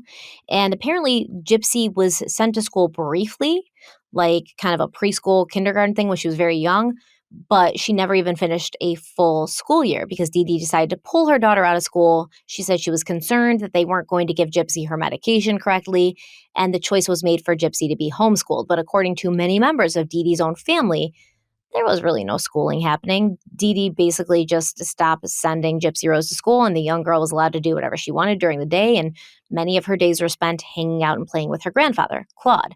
Now, when Gypsy was about 5 years old, she and Claude got into an accident on his motorcycle. She was fine, but according to Gypsy, her mother made a big deal out of it and then used the accident as an excuse to come up with new ailments that her daughter suffered from. Quote, "My mom turned it into a bigger event than it actually was. My knee and my legs got scraped. My leg was put in a brace. Then one day my mother walked into the room and she had a wheelchair with her and very bluntly told me to use the wheelchair. I didn't understand her reasoning, but I trusted her. She was my best friend and I loved her, and I never questioned as a child." End quote. Now, Gypsy talks about how at first the wheelchair was kind of a fun thing, you know? She was like playing around in it for a week. She learned how to do wheelies and she was having a good time. But then after that week, when there was like no end in sight, where she's like, "When can I get out of this wheelchair?" And Dee Dee's just like, "You need this wheelchair." And Gypsy's like, I do. I don't think I do. When the weeks turned into months, it was not really a fun or new thing anymore. And Gypsy said, quote, "I was fully aware that I could walk, but I always craved her attention, and I was afraid of losing it." End quote. Gypsy also talks about the mental and emotional abuse that went along with the medical abuse. And she said these mind games caused her to become very dependent on her mother's attention and approval. Gypsy said, quote, "If there were things I would do that she didn't like, she would favor the cat over me. She would love on the cat and then just look at me with a snarl." End quote. So now, from the age of about 5 years old, Gypsy Rose is relegated to a wheelchair, even though she was quite capable of walking. And this was a fact that everyone in Dee Dee's family seemed to be aware of. Dee Dee's older brother, Evans, said, quote, Dee Dee was smart. She was a nurse's assistant, and she would look up the disease and kind of say, hey, maybe Gypsy does have that, but we would never see it. We would hear it through what Dee Dee was telling us, end quote. Evan also tells a story about a birthday party. So there's a bunch of kids outside jumping on a trampoline, and Gypsy's sadly sitting in her wheelchair, and she's like, hey, can I jump on the trampoline? And they were like, absolutely, yeah. Go on and jump on the trampoline. Dee Dee's not there, right? She's not home. So for a while, Gypsy bounced on that trampoline like a normal kid, laughing and playing with her peers, but then Dee Dee pulled up and Gypsy completely changed. Evans Petrie said, quote, she dropped like a wet rag. And it's like, what happened? Dee Dee came out and was pissed. She was screaming, don't you know she's crippled? Dee Dee pulled her off the trampoline, put her in her wheelchair, and rolled her into the house for the rest of the day, end quote. Yeah, this is, so here we go. We're starting to get into this, a little bit of substance from other people who are talking about different stories where there's some validity right off the rip, where you have people saying from our Crime Weekly news episode, oh, there was no type of abuse going on. That's something that Gypsy Rose made up. But there are other people who have said publicly information like this that clearly indicates she's not crippled. She was jumping on a freaking trampoline, and she only was doing this to garner attention from her mother. So she was only going in the wheelchair and like going along with it yes, to maintain her mother's approval. Exactly. She has been coached and trained to do this. Makes total sense. Yep. And she knew she was going to be in trouble. And so already we're in episode, part 1 of this. There's definitely some truth to this. There's no doubt about it. Now, the motive behind it, we can sit there and debate that all day long. We could say Dee Dee's doing this because she's trying to get, garner that attention from whoever she's wishing to get it from. Or you could have a situation, and I don't want anyone coming for me on this one, but a really overly protective parent to an unhealthy degree. She's so concerned that maybe Gypsy's going to re-injure herself by going on something like a trampoline, that now she's overly protective. That's the best case scenario. I'm not saying that's what it is, but that is also still a possibility. But this is our first insight into something that's not healthy, not appropriate, and definitely a red flag. 100%. And like you said, this could be just Dee Dee's like, Gypsy's all I have. At this point, it's still fair. It's still possible. Yeah, everybody leaves me. Nobody stays around, but this is my child, and she has to love me, and I need to protect her at all costs, so I need to put her in a bubble, right? And we've seen overprotective parents like this. Now, to this extent, maybe, I don't know. I haven't, but we're so early in this. If this is all you had, you can make an argument either way. I have a feeling it's going to get worse. So many members of Dee Dee's own family, they started questioning her. They're like, why is Gypsy in a wheelchair when we know she's quite capable of walking?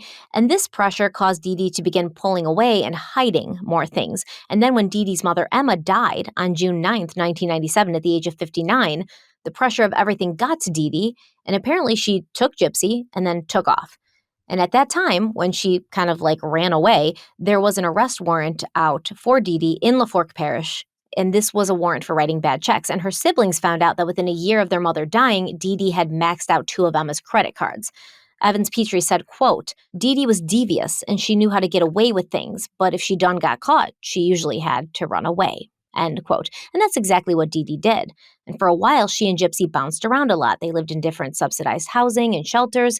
And this does seem to have been a pattern with Dee Dee Blanchard. She'd be spinning her stories about Gypsy being sick, and when she'd get called out on it or when people got too close to the truth, she would leave, start over somewhere else. What was worse is that Dee Dee wouldn't tell anyone where she and her daughter were when she did this. She wouldn't tell her family. She wouldn't tell Rod and Christy. She wanted to be in complete control of who knew where she was and when. Now, in 1999, when Gypsy was 8 years old, Dee Dee called Rod and Christy. And at this point, Dee Dee and Gypsy had been in the wind for a while, and nobody really knew where they were, and everyone was worried. And so Dee Dee calls Rod and Christy Blanchard, and she's like, just so you guys know, we're in New Orleans, but I have some terrible news. Little Gypsy Rose has leukemia. And the doctors don't think she's going to live much longer. And Dee Dee would always do this thing where it was like, oh, she's not going to live past 14. Oh, she's not going to live past 18. Oh, she's not going to live past 21.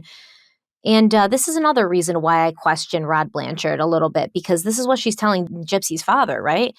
And she's like, oh, our daughter is not going to live past this age. And then that age would come and go.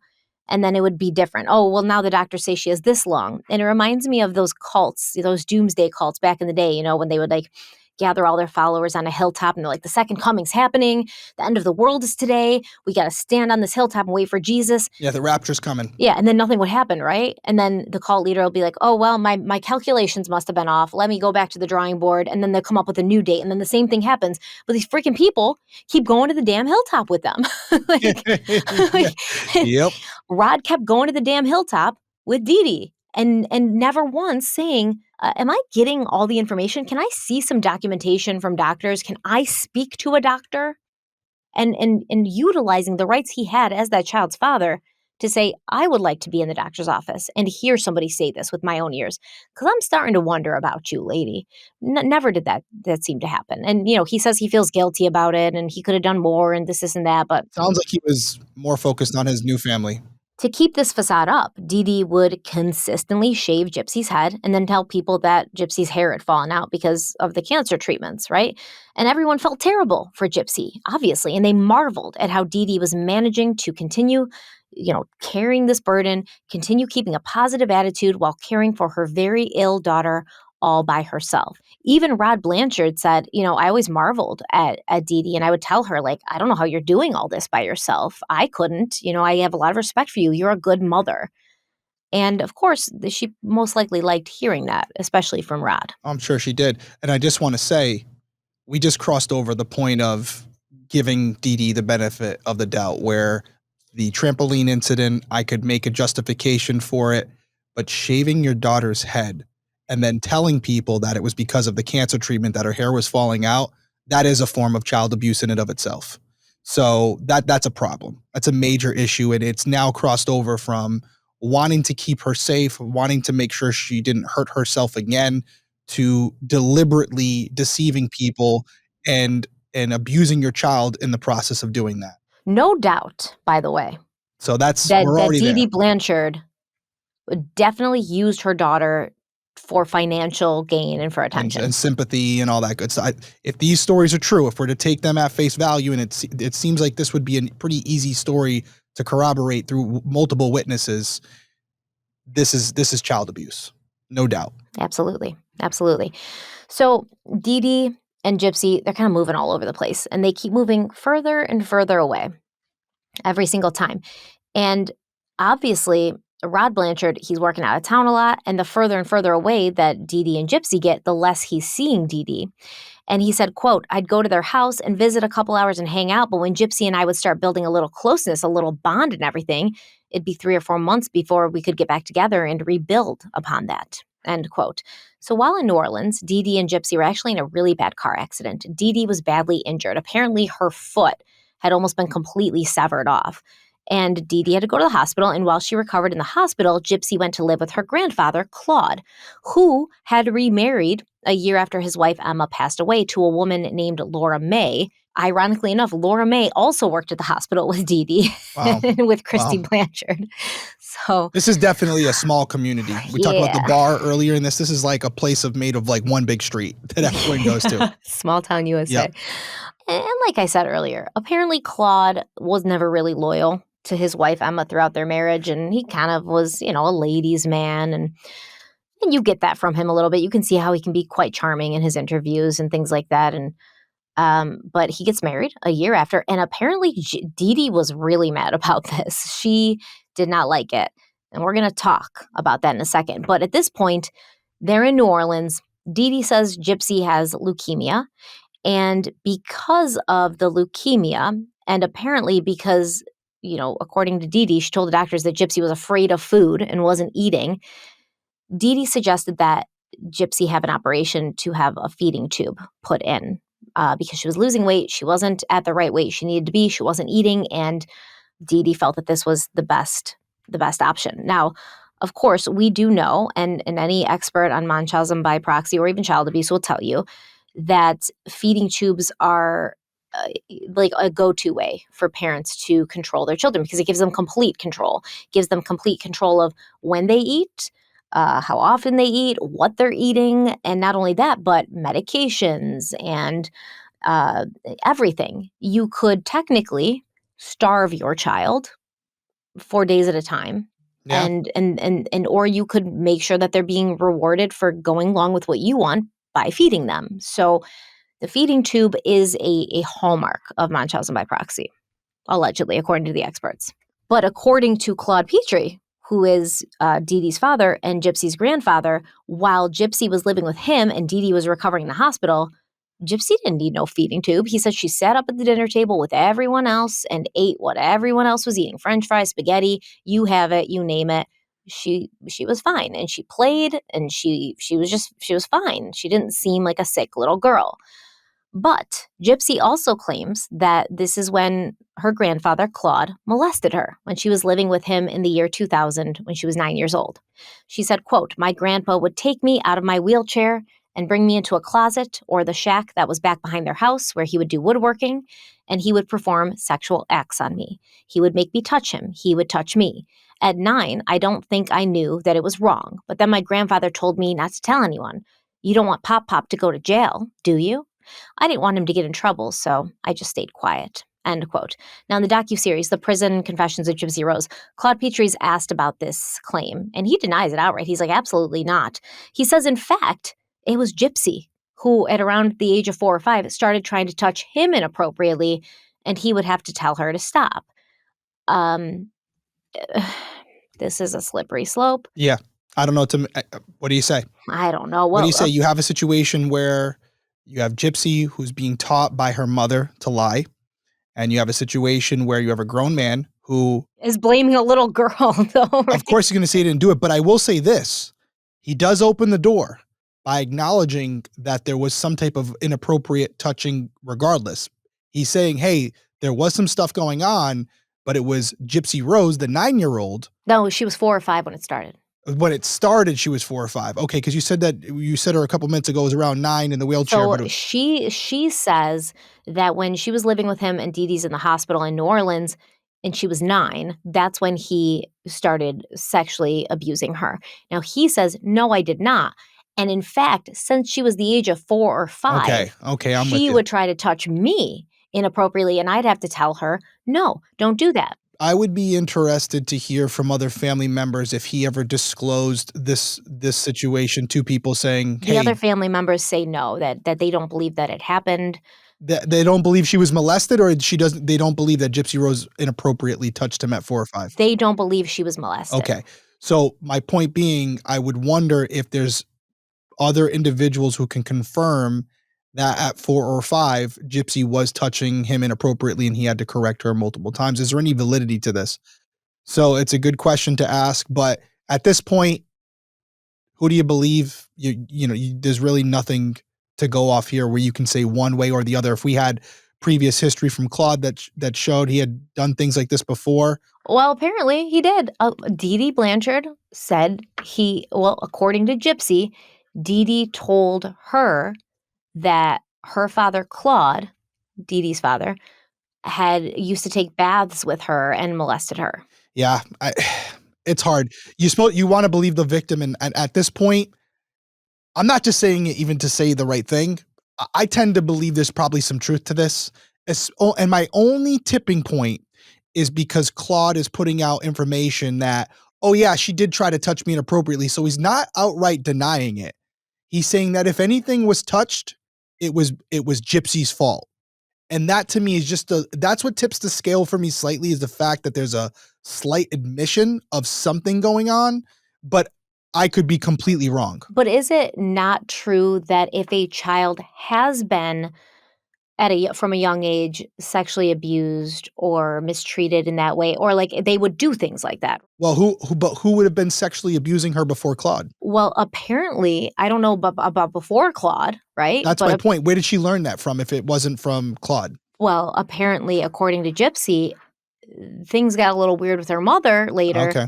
When Gypsy started to get older, Dee Dee would always tell everyone that Gypsy was much younger than she actually and legally was. Okay. And so when Gypsy started growing like pubic hair, She remembers her mother bringing her in the bathtub and like shaving her and calling it her like getting clean time and things like that. And we're going to go more in depth into that later, but Okay. right. So, Do we and have to? But okay. so is this something that Dee Dee planted in Gypsy's head about Claude? Is this something that genuinely happened? During the docuseries, when they confronted Claude, then they went back to Gypsy and they were like, well, your grandfather says it never happens. And Gypsy's response was, are you serious? But to me, I'm like, are you serious? You thought he was going to admit it in the cameras? Yeah, Like, no, he's you're not. shocked. You're like, Of she's course. like, he really denied. Of course he denied it, whether it's true or not. He's going to deny it when there's a camera in his face, especially. Well, that's why I think the fact that he even admitted there was some type of that's interesting. Or is he just trying to blame? Like, it's really difficult, man. And you don't want to falsely accuse a man of doing Of something course not. so horrendous Of if course not. there's no truth to it. Of course But you not. also don't want to take a victim who this may have happened to and discredit their recollection. So this is a real hard, slippery slope. Like, we are living in a gray area right now. No way to win in this one. So yeah, that's what Gypsy claimed, and Gypsy claimed that at first she did not tell her mother, but a year afterwards she started to reveal little things to Dee Dee in an effort to let her mother know what had happened. But then Dee Dee became very upset, started crying and blaming herself. So Gypsy just went quiet and stopped talking about it, which does actually add up. Like, That does, yeah. yeah. So after Dee Dee was released from the hospital, she joined Gypsy at the Petrie home in LaFork Parish, but things were tense because Dee Dee hated her stepmother, Laura May. And according to Dee Dee's siblings and father, Dee Dee felt that it was like a betrayal to her dead mother, where Claude was attempting to replace Emma. And there was maybe some like rumors that Claude and Laura May had been, kind of getting close before Emma died. Okay. But regardless, listen, Dee Dee hated Laura May from the word go. And so Claude claims one day he and little Gypsy, they're at the house, and Gypsy pointed to a bottle of Roundup, weed killer in the corner. Yep. And she was like, oh, that's the special medicine that my mother puts into Grandma Laura's food.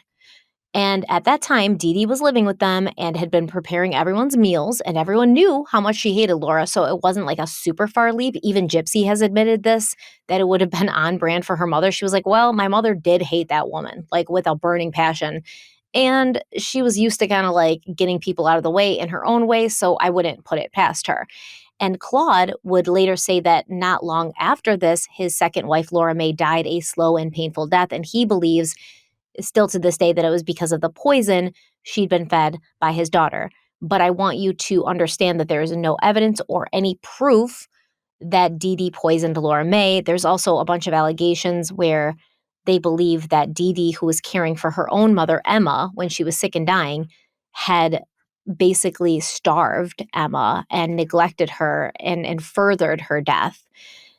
And once again, there's no proof of that. Emma, it appears, died from a heart attack, but Dee Dee was her caregiver during that time. So once again, super gray areas, slippery slopes. Is it possible that Dee Dee starved her mother and just tried to have control over her and this contributed to her death? Because she died at 59, Emma. That is a very young age to die. So You also have to ask why a child would point out that's the stuff that mom puts in, Laura May's. if that's what happened. It just would. What's the motive for Gypsy? I don't believe anybody, man. I don't believe Yeah. Claude. I don't believe Gypsy. Yeah. I don't believe no one, Yeah. honestly. Fair. And you're You not wrong. can't. That's You fair. just got to kind of piece things together and see what makes the most sense, I guess. But before Laura May died, apparently she and Dee Dee had a big falling out, big argument. Laura May was like, I need you to leave. I can't trust you in my house. And Dee Dee was like, fine, we're leaving. And I'm not telling any of you where we're going. And this is what you get. So she takes off with Gypsy. And this time Dee Dee did call Rod and Christy Blanchard. And she told them that she was in Slidell, Louisiana, which is just 90 minutes away from where her father and stepmother lived. But she said, regardless of how close or not close she was, she still did not want them to know where she and Gypsy were as a form of punishment, right? So in Slidell, Dee Dee and Gypsy lived in public housing. They were guests at the Children's Wish Endowment's Christmas feast in December of 2003. And in a newspaper article at that time, Gypsy's quoted as saying that they had already granted her so many wishes, at which time she referenced going to Walt Disney World and swimming with the dolphins at Discovery Cove in Florida. Everywhere Dee Dee and Gypsy went, the people gathered around to support them. They saw a very sick little girl who still managed to be joyous and happy in the face of everything she was facing, in the face of everything she was dealing with. And they saw a devoted mother who sacrificed everything for her child, even her own life and her own happiness. And of course, these people, they wanted to help. They wanted to take a burden off of Dee Dee and off of Gypsy. And as a result, Dee Dee and Gypsy, they got to go on a lot of trips. They got to meet a lot of people. They received a lot of money and gifts in the name of charity and community. But then, in 2005, Hurricane Katrina hit, and the Blanchard girls would be forced to start over in a new place, in a new state, and with a completely new group of good-hearted people who wanted to help them. That's where we're going to pick up next time. That's where we pick up. Okay, my quick takeaways. Looks to me like there's clearly a case of child abuse going on here. At minimum, the motive behind it. I think you can start to make a case that there was some self-serving purposes behind it as far as Dee Dee was concerned.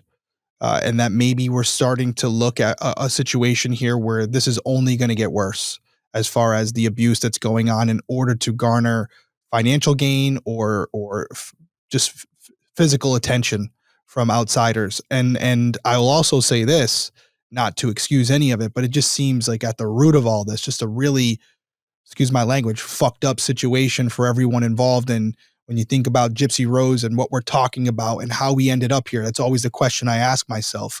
It's not hard to see that she was surrounded by people who are not good moral character, not of good moral fiber, and did not set the right examples for Gypsy at a very young age. And she was doomed from the start. Now, does that justify, like we talked about with the Gainesville Ripper, does it justify any actions that take place after that? No, there's a lot of people who go through some shitty things and they don't end up resorting to things like murder, but we can still acknowledge it and point out that it's a factor in this. And I still think it's important because when we're looking at other cases and the why as to why people do what they do, you will usually find that there's some trauma from an early age that resulted in this behavior later in adulthood. So I think there's a lot that could go into it. If you're looking at it from an investigator's perspective, I would say you have something here where I would want to know if there were any outside parties, friends, family members, people who were part of these programs. What about doctors, dude? Like, I keep Doctors. going back to the doctors, right? Yeah,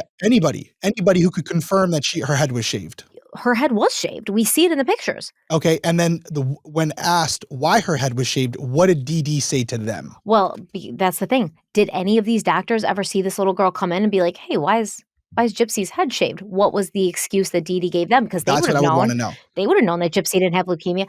These doctors are real sketchy in this case too. I'm just going to say that. All right, they're a little sketchy. A little sketchy. We're off to a hot start. We have a lot more to cover, right? I mean, I feel like more confused than I started. no, I think we're starting to get a foundation and it's not good. The optics are terrible and it's actually very disheartening to think that any child would have to go through something like this because no child deserves it. And it's sad. It's sad, but we're off to the races. We're into part one. You're along with us for the ride and we're just scratching the surface at this point. And I think you make a great point to end it on. These are what you're reporting what was alleged. Now, when it comes to the actual medical records and other testimony, maybe a lot of what we're hearing tonight will turn out not to be true. Is there a world where most of what you discussed is not what transpired? Could Dee Dee be just being painted as the bad guy here and not actually be the bad guy? I don't know. Once again, is there a bad guy or are there just a lot of bad guys? We'll find out. Any final words from you before we wrap this one up? Nope, that's it. We appreciate you being here. As always, weigh in down in the comments with what you think about this episode. Where's your head at this point? If you're listening on audio, leave a review. Let us know what you think. Let us know what you think about the episode, how we're covering it, and also your comments on this week's episode. As always, we will be back next week. We appreciate you being here. Everyone stay safe out there. We'll see you soon. Bye.